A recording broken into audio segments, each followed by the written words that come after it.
que é um ponto de não retorno? Todo sistema ele está, de alguma maneira, sendo pressionado por variáveis externas e internas. E esse sistema tem, então, aquilo que se chama uma resiliência. O que é a resiliência de um sistema? É a capacidade que o sistema tem de alguma maneira, encontrar formas de manter a sua eficiência se recuperando em relação às pressões externas ou internas. Essa resiliência ela tem um limite. Alguns sistemas não têm limite. Ou seja, eles podem ultrapassar de uma maneira muito gradual de um estado de equilíbrio para outro. Esses sistemas não têm tipping point. Outros têm. E o que significaria isso? Significa que o momento em que você chega no seu limite de resiliência, seja um organismo, seja um ecossistema ou qualquer outro sistema complexo, basta que haja uma pequena interferência a mais, não precisa ser uma grande interferência, exatamente por isso que é um point, é uma pequena interferência a mais que leva ele a transitar rapidamente ou abruptamente para outro estado de equilíbrio. Então, o exemplo mais simples de todos é a água. A água, você vai esquentando ela até o momento em que ela chega, se ela estiver no nível do mar, estado de água pura, etc., etc., ela transita para a evaporação, para um outro estado de equilíbrio, que é o vapor de água. Se você descer a temperatura até zero, ela vai transitar para um outro estado de equilíbrio, que seria, então, o estado sólido, o gelo. Então, claro que esse é um exemplo muito pobre, não é? Porque a água é simplesmente um H2O, mas agora se pense isso num sistema muito mais complexo, em que, por exemplo, você tem o corpo humano. O corpo humano tem a mesma coisa, tá certo? O corpo humano é uma criança que pega um resfriado, uma gripe, ela se cura. Ou seja, ela tem uma resiliência no seu organismo, ela tem capacidade não de se tornar a mesma que ela era antes da gripe, mas ela recuperar a sua eficiência, recuperar a sua funcionalidade. Ela sai correndo, brincando de novo, etc. Sarou, certo? Agora, você pega essa criança e leva ela para 85, 90, 95 anos, sei lá, para o momento em que ela está já o seu organismo está muito debilitado. Por que debilitado? Por razões internas e externas, porque ela teve muitas gripes ao longo da vida, porque ela caiu, quebrou a perna, etc, etc. E, portanto, basta mais uma pequena gripe e aquilo vira uma pneumonia, a pneumonia a mata. Tá certo? Então, por quê? Porque ela já não tem mais exatamente a capacidade de recuperar a sua eficiência anterior. A mesma coisa acontece com uma floresta. Uma floresta pega fogo, ou é desmatada, ou é degradada, ou abre uma estrada nela, etc, etc. Ela vai perdendo a sua integridade. A partir de um certo momento, mesmo que você não retire mais nenhuma árvore, basta que haja, por exemplo, um pequeno incêndio para que a pressão exceda a sua capacidade de resiliência, a sua capacidade de resistência, e ela aí transita, então, para um outro estado de equilíbrio, que seria o estado não florestal, digamos assim. Tá certo? Então, basicamente o conceito de ponto crítico ou de ponto de não retorno. Ou seja, é o momento em que o sistema não consegue mais retornar. E o conceito de ponto de não retorno, embora ele não diga respeito a sistemas complexos, ele nasce na aviação. Durante a Segunda Guerra Mundial, os aviões saíam da Inglaterra para ir bombardear a Alemanha e eles não podiam ir mais longe do que certo ponto, porque senão acabava a gasolina deles, eles não tinham gasolina suficiente para voltar para a base. Então, esse é um ponto de não retorno que surge na terminologia militar, digamos assim, mas exatamente um conceito que está no contexto do conflito, digamos. Você pode ainda reverter esse processo, mas significaria o quê? Significaria desmatamento zero, significaria restauração florestal com espécies nativas, não plantar eucalipto, não é isso que é reflorestar, e transitar para um outro tipo de agricultura, que não fosse o agronegócio, porque ele é baseado na monocultura e no agrotóxico, no fertilizante industrial, que é um sistema altamente poluidor e, portanto, que mata a natureza. Claro, se você joga veneno, veneno é uma metralhadora giratória, ele mata tudo aquilo que não só a espécie visada. Então, ele teria que ter, então, 3 elementos para você reverter, claramente. Você tem que sair do agronegócio, você tem que fazer desmatamento zero, você tem que ter restauração florestal.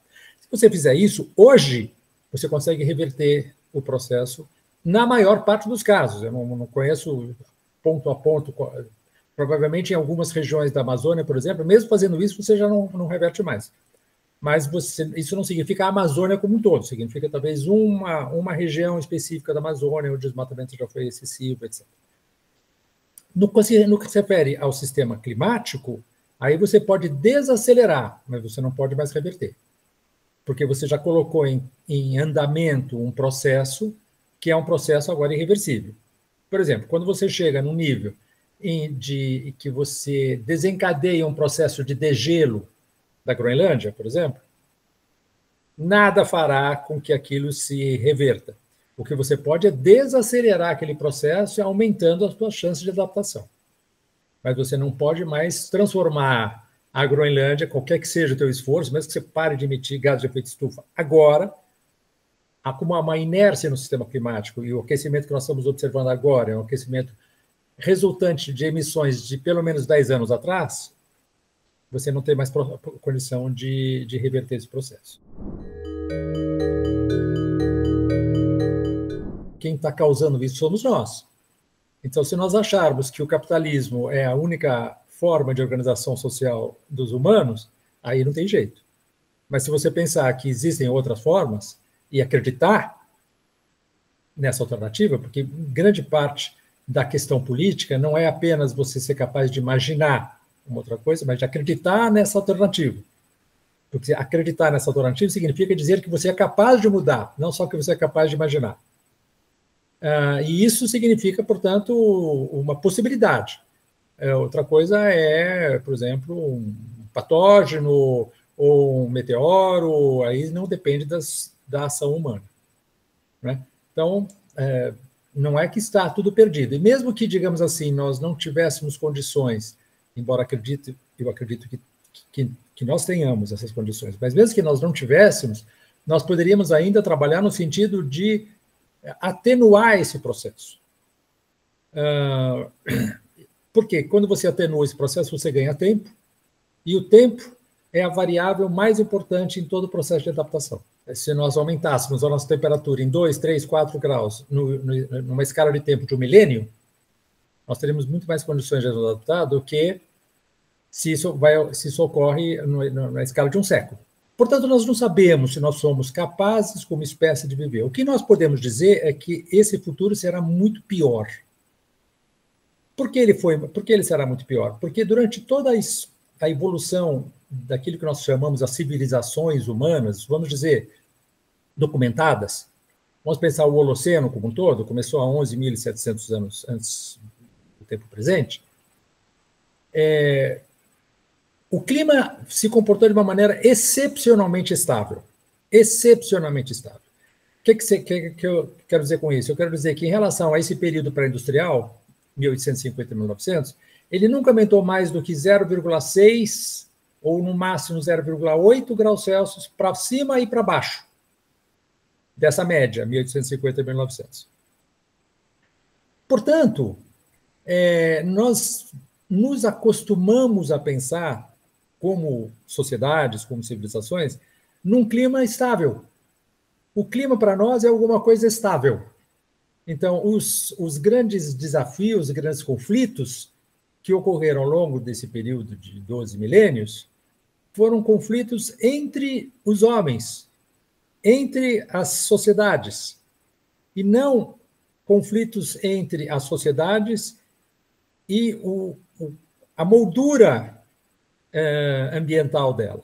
Né? Para nós, o ambiente era um dado, era um recurso, pura e simplesmente um recurso. Nós íamos lá, destruíamos aquilo lá, tinha mais. Né? Você destrói uma floresta, tem a próxima, e assim por diante. Até que você, de repente, chega num momento, que exatamente nós podemos dizer por volta de meados do século XX, o terceiro quarto do século XX, em que você começa a perceber que não, que o planeta é finito. E porque ele é finito, nós vivemos uma contradição aguda entre um planeta finito e uma economia que só se pensa como expansão. Né? O PIB, aumenta o PIB, o PIB virou uma espécie de Deus né, de uma religião, que é a religião da economia, cujos sacerdotes são os economistas. E é uma religião. Eles simplesmente acreditam que nós temos que crescer. Né? É uma religião.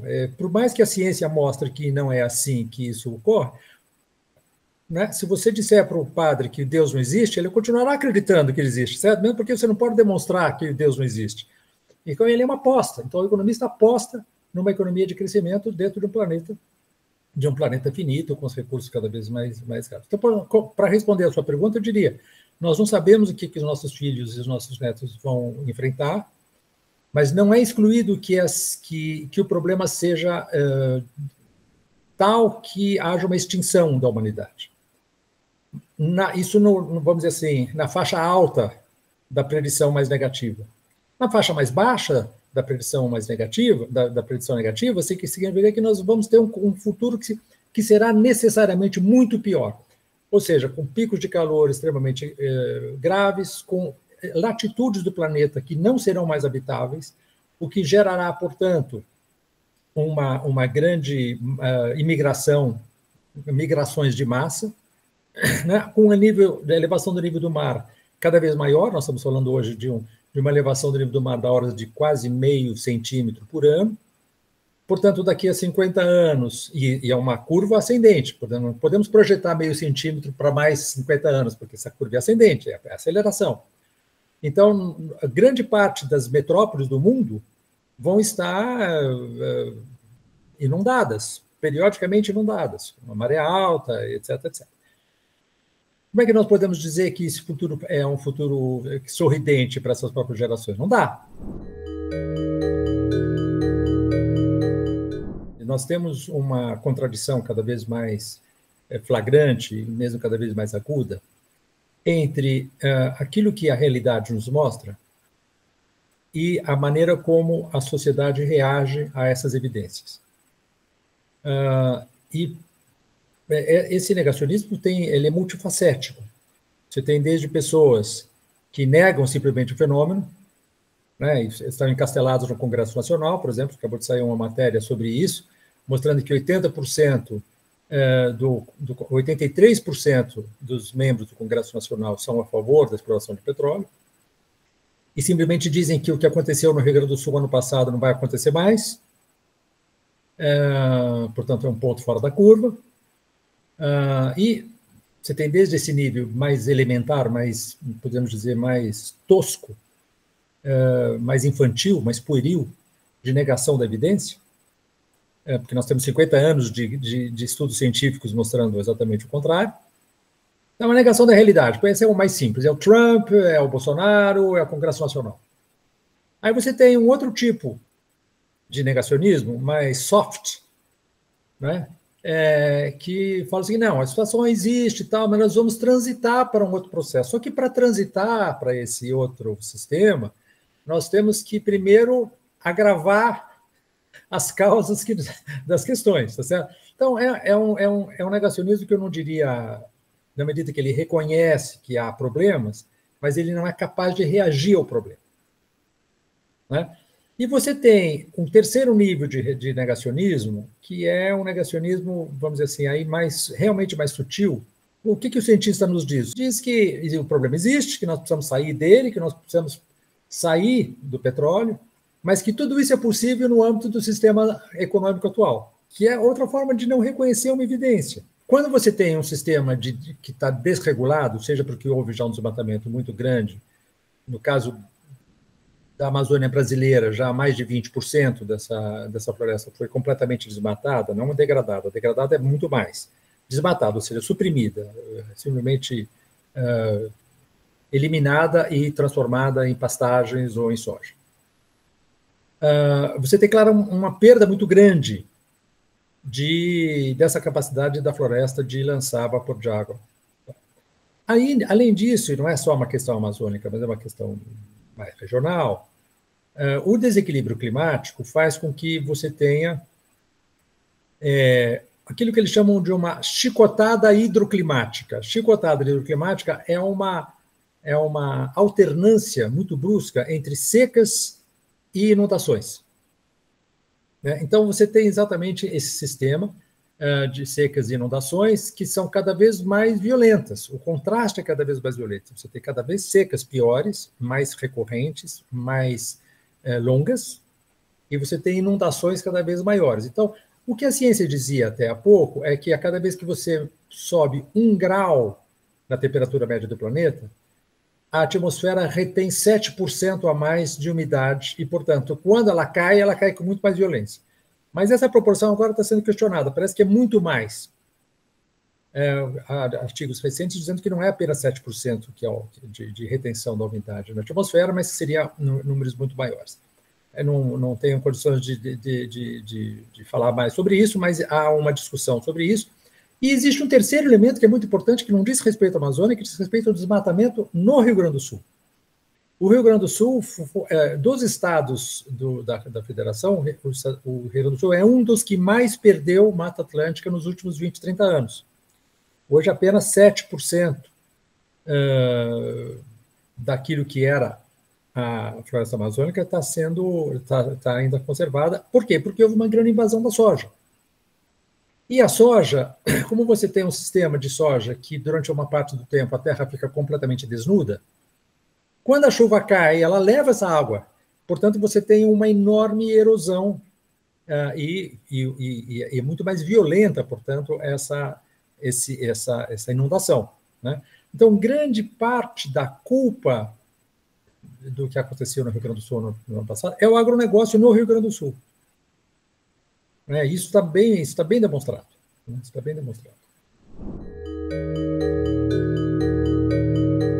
Nós estamos caminhando para uma tragédia, eu acho que não é, há uma evidência clara em relação a isso. Nós ultrapassamos 1,5 graus Celsius no planeta.